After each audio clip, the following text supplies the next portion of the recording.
minutes after assuming the chair of the Lok Sabha Speaker, the Kota Member of Parliament Om Birla has recalled the dark period of emergency. Om Birla highlighted how different institutions of the state came under attack. The opposition raised slogans of Band Karo, and the opposition MPs collectively demanded the Speaker to remain non-partisan and aid them in raising the pertinent issues of the day. The BJP leaders have been protesting and raising slogans at the Makar Dwar of the Parliament on the 50th anniversary of emergency. Let's take a look at this report that has been filed by my colleague. सत्ता पक्ष के लोग संसद में नारे लगा रहे हैं और कांग्रेस से माफी मांगने के लिए कह रहे हैं। देखिए किस तरीके से सदन के बाहर सभी सत्ता पक्ष के सांसद खड़े हैं और नारे लगा रहे हैं इमरजेंसी को लेकर के। इमरजेंसी के लिए कांग्रेस को माफी मांगनी चाहिए। हम आपको आवाज सुनवा रहे हैं जो लोग नारे लगा रहे हैं। इमरजेंसी की हत्या के लिए शर्म करो। लोकतंत्र की हत्या के लिए शर्म करो। कांग्रेस पार्टी शर्म करो। लोकतंत्र के हत्यारों शर्म करो। आपातकाल के लिए शर्म करो। इमरजेंसी के लिए शर्म करो। इस तरह से लगातार नारे लगा रहे हैं सत्ता पक्ष के सांसद पार्लियामेंट के बाहर और बार बार ये कह रहे हैं कि इमरजेंसी के लिए शर्म करो और इमरजेंसी के लिए कांग्रेस पार्टी माफी मांगो। मोहम्मद अफसर, इंडिया न्यूज, दिल्ली। 4 दिन के बाद पहला जत्था जो है वो श्रीनगर के पांता चौक ट्रांजिट कैंप अमरनाथ यात्री जो है वो पहुंचेगा और यहाँ से जो Asif on the telecast with me. Asif, those are visuals on your screens of members of parliament from BJP who are standing outside the parliament and right now chanting slogans and demanding members of parliament of the opposition and the Congress particularly to apologize for the emergency, calling it the dark days of democracy. देखिए साफ तौर पे है mega, जिस तरीके से सामने ये चीज़ें आई हैं उसके बाद ये उम्मीद किसी को नहीं थी कि ऐसा कुछ हो जाएगा आज, क्योंकि जिस तरीके से स्पीकर का इलेक्शन था, स्पीकर के इलेक्शन के बाद जब चुनाव ख़त्म हुआ, ओम बिरला को प्रधानमंत्री और राहुल गांधी जो विपक्ष के नेता हैं वो दोनों लोग चेयर पे लेके जाते हैं। उसके बाद जब चेयर बैठते हैं तो जब उनको संबोधित किया जाता है, जब उनके स्वागत में बातें की जाती हैं, तो प्रधानमंत्री ने उन्हें कहा कि आपने बहुत बड़ी हिम्मत की है जो आप चुनाव जीत कर आए, वरना बहुत बार ऐसा हुआ है कि स्पीकर की चुनाव जीत के आने पर बहुत संशय होता है और आप चुनाव जीत के आए, इसके लिए बहुत बधाई और आपने 5 साल बहुत बेहतर कार्य किया है, आगे भी आपसे बहुत उम्मीदें हैं। ठीक वैसे ही अपोजिशन के लीडर ने कहा, राहुल गांधी ने, कि आपसे बहुत सारी उम्मीदें हैं, आप सरकार को जितना सुनते हैं उससे थोड़ा ही वक्त सही, लेकिन हम लोगों को भी आप सुनिए और हमारी बातों को तरजीह दीजिए। जो आपने किया था वो मत कीजिए दोबारा, संसद से निलंबन जो हुआ था सांसदों का वो मत कीजिए और आप इस बार तरजीह दीजिए हम लोगों को।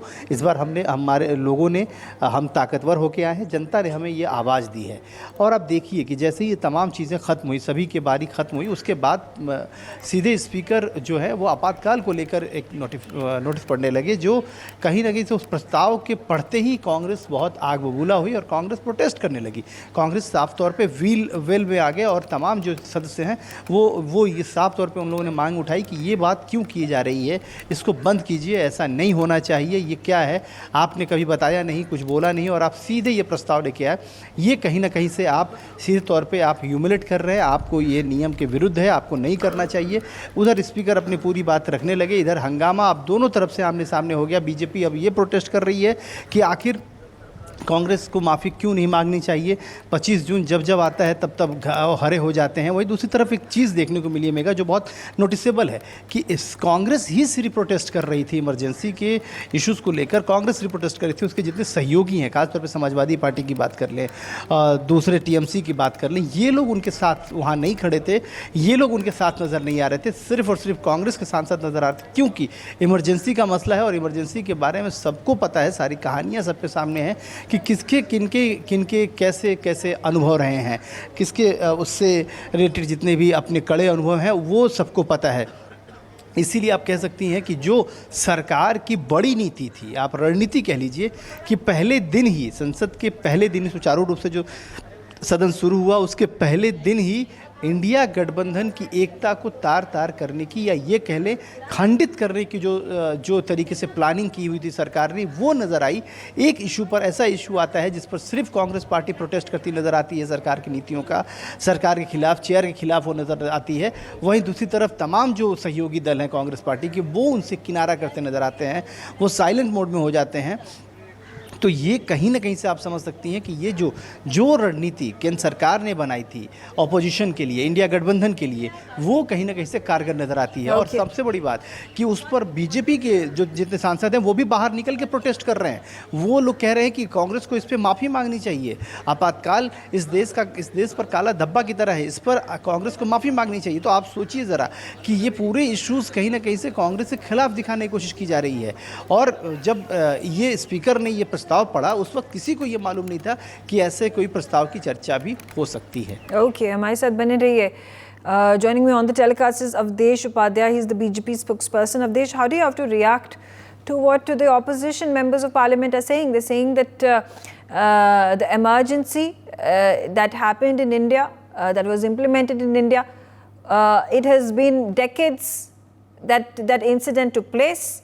The government needs to move on from it. The members of parliament of the BJP need to move on from it and focus on the current issues, the issues that are marring the nation, marring the people of the country, that need to be discussed, and space needs to be given in the parliament to discuss and raise these issues instead of going back 30 years and raising the issue of emergency. देखिए पत्रकार महोदय, जो आप बात कर रहे हैं ना, इमरजेंसी की जो बात कर रहे हैं, ये तो ऐसा काला धब्बा हमारे देश, भारतीय राजनीति, भारतीय लोकतंत्र पर लगा हुआ है जो मिटाने से भी नहीं मिट सकता। ये तो जब बात लोकतंत्र की होगी, जब बात संविधान की होगी, तब ये इमरजेंसी याद आएगी हर उस नागरिक को जिसने ये समय सीखा है, जिसके परिवार। अब एक बात बताऊं मैं आपको, मैं एक ऐसे परिवार से संबंध रखता हूँ, मेरे पिता स्वयं उस इमरजेंसी में जेल गए थे और सोते तो उनको पुलिस ले गई थी। क्या भूल सकता हूँ मैं इस चीज को? क्या किया था उन्होंने? समाज सेवक थे, समाज सेवा, सामाजिक संस्था चलाते थे। यदि हम उसको भूल जाए तो भाई हमसे बड़ा कोई मतलब बेवकूफ नहीं होगा, मैं समझता हूँ। तो ये लोग इमरजेंसी जो बार बार कर रहे हैं, ये तो अच्छा उन लोगों के लिए कोई नहीं बोलता, जो कहते हैं कि 2014 से 24 तक घोषित इमरजेंसी है। इसमें भाई ऐसा किसके लिए बताइए? पर अवधेश जी, आप यहाँ पे 40 साल पुरानी बात उठा रहे हैं, पर ऑपोजिशन कह रही है कि आप आज के मुद्दों के ऊपर बात क्यों नहीं करते हैं, आप नीट के ऊपर बात क्यों नहीं करते हैं। और उन्होंने एक और मुद्दा उठाया है, उन्होंने बोला है डेप्यूटी स्पीकर की पोस्ट ऑपोजिशन को जानी चाहिए। ऐसे तमाम ऐसे मुद्दे हैं जहाँ पे पार्लियामेंट में मेंबर्स ऑफ पार्लियामेंट को समय देना चाहिए अपनी बात रखने का। ये जो 40 साल पुरानी आप जो ये इशू उठा रहे हैं, इसका क्या रेलेवेंस रह गया है आज भारत देश में और भारत देशवासियों के बीच में? देखिए इसी बात कह रहे हैं ना, कि लोग जो बात कर रहे हैं बार बार इमरजेंसी की बात क्यों उठा रहे हैं, इसकी तो बात करनी पड़ेगी। जब तक इस देश का लोकतंत्र रहेगा, संविधान रहेगा, तब तक 1975 25 जून हमेशा याद रहेगी। वो काला दिन वो उसे कोई भुला नहीं सकता। क्योंकि आज हमारे देश में देखिए, समय सत्ता पक्ष में भी बहुत सारे हमारे ऐसे नेता हैं जो उस समय जेल गए थे और जिनके कुछ के माता पिता खत्म हो गए, उनको अंतिम दर्शन तक नहीं हुए, वो थी इमरजेंसी। लोग कहते हैं आपकी बात करते हैं, आपकी बता दो मुद्दों की बात नहीं करते। देखिए इस समय जो केंद्र सरकार, मोदी सरकार जो है, पूरी तरह से मुद्दों पर ही बात करती है, लेकिन जब पार्लियामेंट में देश हित की बात की जाती है, देश हित के कानून लाए जाते हैं, तो सब कुछ करने वाला कौन होता है? विपक्ष के नेता। Okay. All right. Thank you, Avdesh, for joining us on the telecast and sharing your views. Okay, there are more reactions pouring in this story. Let's take a look. Prahlad Joshi ji हैं, केंद्रीय मंत्री हैं, कांग्रेस के आज नहीं हुआ कह रही है कि गलत नहीं किया है, मांगा नहीं है। इतिहास गवाही देता है कि आज के दिन लोग की हत्या करी, तैयारी बैठे थे और आज हम भी चाहते थे डिवीजन हो जाए, उनके पास संख्या कितना है पता चलता।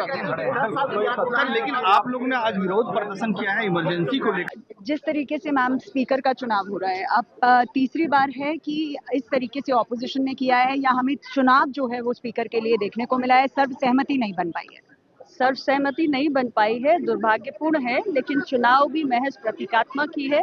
एनडीए गठबंधन के पास पर्याप्त संख्या है और माननीय ओम बिरला जी लगातार दूसरी बार लोकसभा के अध्यक्ष पद पर निर्वाचित होने जा रहे हैं और हम सभी के लिए ये अत्यंत गौरव का विषय है।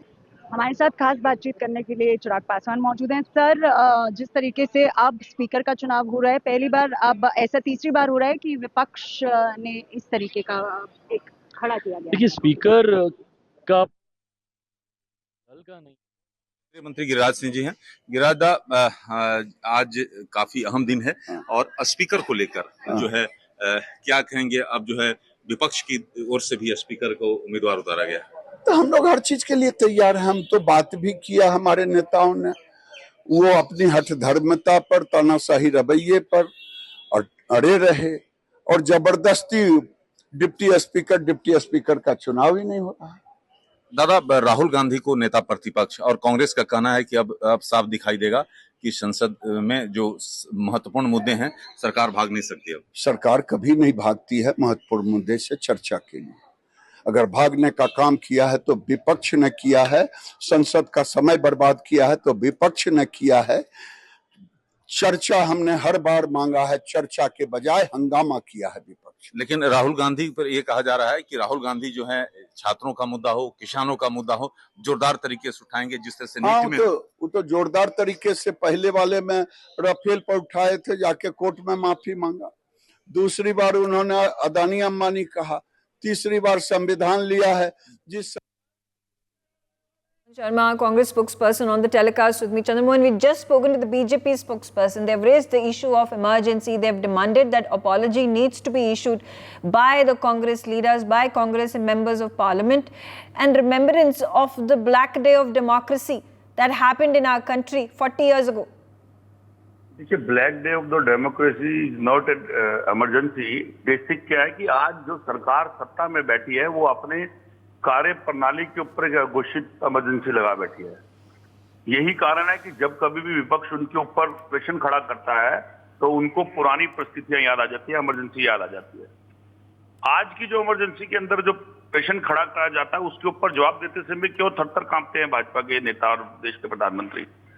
अगर सदन के अंदर मुद्दों की बात करने की बजाय आप 50 साल के पीछे चले जाते हैं, लेकिन प्रेजेंट के अंदर जो आपके टाइम के ऊपर जो काल के अंदर पेपर लीक का समय रहा हो, चाहे मणिपुर का रहा हो, चाहे सदन के अंदर नेता राहुल जी को ना बोलने दिया जा रहा और उनकी टेप ब्रेक कर दी जाए, वो सब मुद्दों के ऊपर आप बात नहीं करना चाहते। अब तो नया सेशन आ गया है, अब तो सत्ता परिवर्तन के ऊपर आप आ गए और अल्पमत में है, तो आप ओपन होकर सदन को चलाइए और मुद्दों पे बहस करिए। एक दिन चुनिए कि महंगाई पे बहस करें। यहाँ पर आपको लगता है, यहाँ पे क्या आप इस बात को मानते हैं कि जब इमरजेंसी इम्प्लीमेंट की थी, एनफोर्स की गई थी इंदिरा गांधी, जो कि तब हमारी प्राइम मिनिस्टर थी, ये एक काला धब्बा है हमारे देश की कॉन्स्टिट्यूशन पर, हमारे देश के डेमोक्रेसी पर? देखिए, बिल्कुल ये बात मैं मानने को तैयार नहीं हूं, लेकिन हाँ ये जरूर है कि कुछ निर्णय अगर गलत हो जाते हैं तो उसके लिए हमारे नेता राजीव जी ने भी और कांग्रेस के कई नेताओं ने उसको गलत बोलते हुए उसके लिए माफी भी मांगी, क्योंकि कई बार ऐसा डिसीजन हो जाते हैं। अगर कोई डिसीजन लोकतंत्र में गलत होता है तो वे स्वाभाविक है कि अगर नेता उस चीज को एप्लीकेट कर लेते हैं तो भूल जाता है। क्या नोटबंदी एक बहुत बड़ा त्रासदी नहीं थी देश के लिए? देश के प्रधानमंत्री ने उस नोटबंदी के ऊपर क्या कहा था, आज उसका रिजल्ट क्या है कि आतंकवाद खत्म हो गया जम्मू कश्मीर से, क्या ब्लैक मनी खत्म हो गई देश से? तो उसके ऊपर आप नहीं कहते हुए काला दिवस था जिसके अंदर हजारों लोगों की जान चली गई थी। 3 काले कानून जो आपके यहाँ पे इमरजेंसी को इन सब बातों से इक्वेट कर रहे हैं? क्या इमरजेंसी इससे आप जो इसका ताल्लुक जोड़ रहे हैं, क्या जो आप कोविड की बात कर रहे हैं या अब जो 3 लॉज को चेंज किया गया है, क्या वो इतने भीषण थे, क्या वो इतने बुरे थे कि आप इमरजेंसी से उसकी कंपैरिजन कर रहे हैं?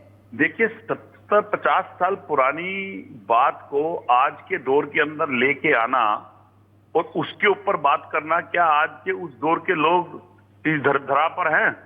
क्या उनके लिए कोई बात कर देने से आज उस धरा को बेनिफिट होगा? या जो आज इस धरती के ऊपर है, जो देश से महंगाई के लिए त्रासदी कर रहे हैं, जो मणिपुर के अंदर महिलाओं को नंगा घुमाया जाता है, उस पर बात कर रहे हैं, जो पेपर लीक हो रहे हैं उस पर बात करनी चाहिए। जो नोटबंदी की त्रासदी से जो आज जम्मू कश्मीर के अंदर आतंकवाद बढ़ रहा है उस पे बात क्या है कि जब आपके दामन में दाग लगे हों तो आप अपने दागों को ना देख के दूसरे को दिखाते हैं। क्या कारण है कि भाजपा अगर अल्पमत की सरकार आने के बाद भी आज 10 साल की विवरण नहीं दे पाती? For more such videos, subscribe to the NewsX YouTube channel, hit the bell icon.